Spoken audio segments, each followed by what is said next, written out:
le themi ndërlikoj situatën në mbar botën, për dikë do të jetë fitim prurse, por për Kinën dhe për Europën ditë të zeza do të janë përpara. Në rast të zbatimit të këtij skenari që ka paralajmëruar dhe vetë presidenti Shahbaz, çfarë ndodh nëse Irani do të kundërpërgjigjet dhe nga ana tjetër, a është duke nënvlerësuar disi SBA-ja reagimin e Iranit? Tashmë mendoj që Shtetet Bashkuara të Amerikës kanë të qartë që Irani disponon edhe fuqi ushtarake për të shqetësuar jashtëzakonisht, sidomos jo Shtetet Bashkuara të Amerikës, aq sa fqinjet e vet dhe infrastrukturën që ndodhet në këto vende. Dhe për këto, domethënë, dëmtime të infrastrukturës, Irani disponon të gjithë arsenalin e mundur.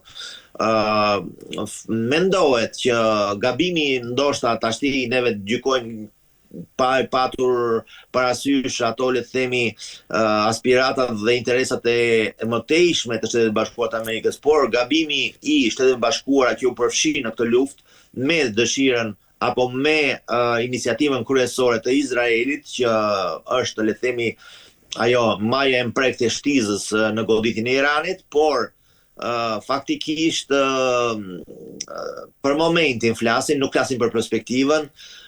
Imazhi i Shtetet Bashkuara të Amerikës është goditur goxha dhe le të themi që hegemonia totale e Shtetit Bashkuara të Amerikës nuk është që u zhduk gjikundi, por shumë shtete tashmë shikojnë që i vetmi zgjidhje e pavarësisë dhe domethënë e sigurisë së tyre kombëtare përbën në disponimin e armës bërthamore, gjë që iranianët e kanë bërë në mënyrë të fshehtë në të kaluarën, dhe mendoj që do t'i kthehen kësaj teme vazhdimisht dhe sërish dhe sërish derisa ta prodhojnë, pasi është e vetmja formë që një shtet i konsiderueshëm si Irani të jetë relativisht i pavarur nga vendet superfuqit përreth. Kuptohet që kjo situatë, domethënë me le të themi zhvillimin e prodhimit të armëve bërthamore nga Irani, nuk gëzon mbështetjen te asnjë vendi, besoj, me logjikë normale, as Kina mendoj që nuk e dëshiron që Irani ta ketë armë bërthamore, sepse përhapja e tyre përbën një rrezik për më tepër që në Iran është dhe rreziku i përhapjes së radikalizmit fetar islamist, që mund të bënte pastaj një formë presioni mbi shtetet perëndimore, por dhe në vendet e tjera kur të nevojitej. Prandaj është rrezikshme që të lejohet kjo gjë. Rusia ka bërë një propozim tjetër, domethënë në Shtetet Bashkuara të Amerikës, që nuk është përkrahur nga Shtetet Bashkuara të Amerikës, ku Rusia ka thënë që neve mund ta marrim uraniumin nga Irani dhe ta mbajmë atje, domethënë në Rusi. Dhe kjo do të ishte një farë zgjedhje, por për momentin në këtë drejtim Shtetet Bashkuara të Amerikës kanë reaguar që ju më mirë përfundoni konfliktin në Ukrainë dhe me Iranin merremi ne. Por faktikisht për inkuadrimin në luftë i Shtetet Bashkuara të Amerikës është një qorsokak për Shtetet Bashkuara të Amerikës, po të jetë një luftë me afatgjatë, dhe presidenti Trump nuk e dëshiron që Irani të kthehet në një Vietnam i dytë për Shtetet Bashkuara të Amerikës. Zoti Bumo, nga ana tjetër, mbas dështimit të këtyre negociatave në Islamabad, mendoni se ka ende shpresë për negociata, apo kjo është rruga drejt një përplasje të pashmangshme, dhe kush ka për të humbur më shumë në gjithë këtë përballje, pra SBA-t apo Irani vet? Mendoj që Shtetet Bashkuara të Amerikës do të nxjerrin leksione, mësime nga kjo luftë që u bë tashti, dhe në mënyra e zhvillimit të kësaj lufte nga Shtetet Bashkuara të Amerikës mund të jetë disi ndryshme, më pak le të themi intensive për sa i përket bombardimeve, aq sa mund të jetë më tepër blokadë. Dhe blokada që nga njëra anë është një status quo, domethënë që nuk godasin de facto, por konkretisht bllokohen gjitha furnizimet. Tashti Irani po merr shumë marramëndse kolosale edhe me bllokimin e ngushëllisë së Hormuzit, me çmimin e naftës që kanë, ata marrin fitime të jashtëzakonshme. Dhe për ekzistencën e vet Irani është i detyruar të gjejë një marrëveshje të mundshme me ato pikë, jo me ato 10 pikat që ka, ku diku duhet lëshoj pe Irani, diku ndoshta Shtetet e Bashkuara të Amerikës për të arritur një paqe qoftë edhe të keqe. Një paqe e keqe është gjithmonë më e mirë se një luftë e mirëfillt. E qartë. Mirë, do të bëmë për ta mbyllur, do duhet ndalesha pak tek rrëzimi Orban pas 16 vitesh. Si e keni parë të gjithë rrëzim dhe fitoren e opozitës nga ana tjetër, dhe sa e fortë është gjithë kjo goditje për vetë aleatët e Orban?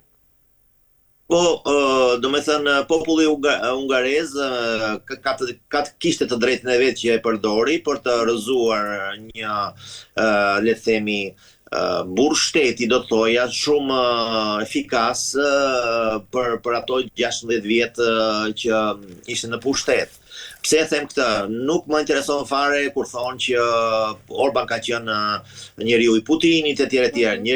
Orban ka qenë njeriu i Hungarisë. Ai bënte interesat e veta nëpër botë, ai vuri si pikë synim bashkëpunim me Shtetet e Bashkuara të Amerikës, me Rusinë ai merrte naftën dhe gazin e lirë, dhe ai ndalonte fluksin e emigrantëve në Hungari.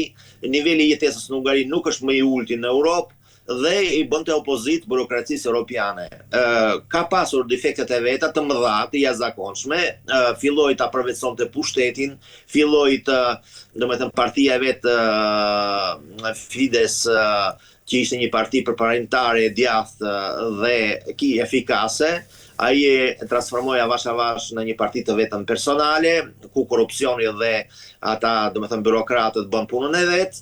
Dhe të shikojmë që Magyar, që është, domethënë,